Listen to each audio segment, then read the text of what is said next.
Let's be real for a moment. Battery life has always been the quiet limitation of the iPhone. Apple spent years arguing that smarter software could solve everything. But with the iPhone 18 Pro Max, that story changes. Leaks now point to the largest battery increase Apple has ever approved, a massive 5100 milliamp hour cell.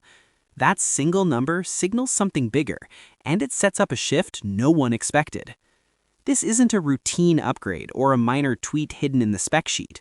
Moving to 5100 milliamp hours represents a fundamental change in how Apple approaches phone design. It suggests endurance is finally being prioritized over extreme thinness. But that decision comes with a cost, and there's one consequence most headlines are barely mentioning. So why is Apple doing this now? Why break from years of conservative battery choices? The answer comes down to one word: intelligence. With the iPhone 18 Pro lineup, Apple is pushing most AI processing directly onto the device itself. That move changes everything, and it immediately raises the pressure on battery capacity. On-device AI isn't lightweight. It draws constant power and puts sustained load on the system. Running that AI brain locally while still promising all-day battery life forces Apple into a corner. Optimization alone won't cut it anymore, which is why the company appears ready to sacrifice its ultra-slim image for pure capacity. Jumping to 5100 milliamp hours is huge compared to the mid-4000 range Apple has stayed in for years.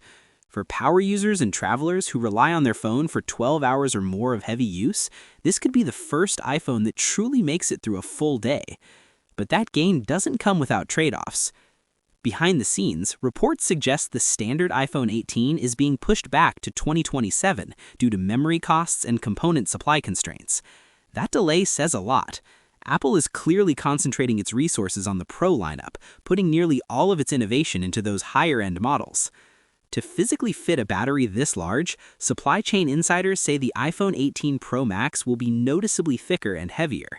For the past 5 years, Apple has chased thinness almost obsessively. Now, with this model, utility seems to be beating vanity, and that's a risky shift. The question is whether users will accept it. An extra 15 grams isn't insignificant, but many Pro users say it's worth it if battery anxiety disappears. Apple appears willing to test that assumption, betting that longevity matters more than elegance for its most demanding customers. This story isn't just about a bigger battery, it's about how that power is managed.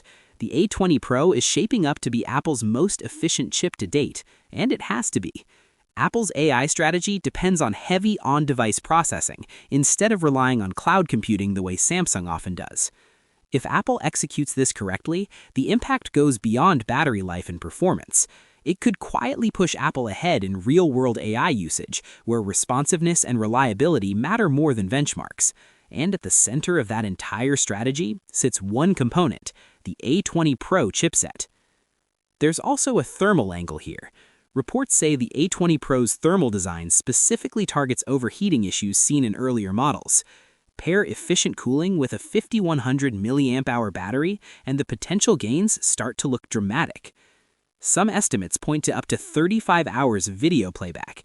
That's approaching MacBook-level endurance in a device that fits in your pocket. If those numbers hold, it fundamentally changes what people can expect from an iPhone in daily use.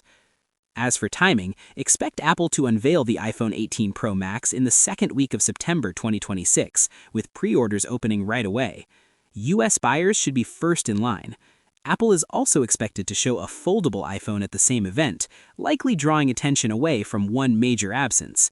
That absence is the standard iPhone 18, now expected alongside the iPhone 18e in spring 2027.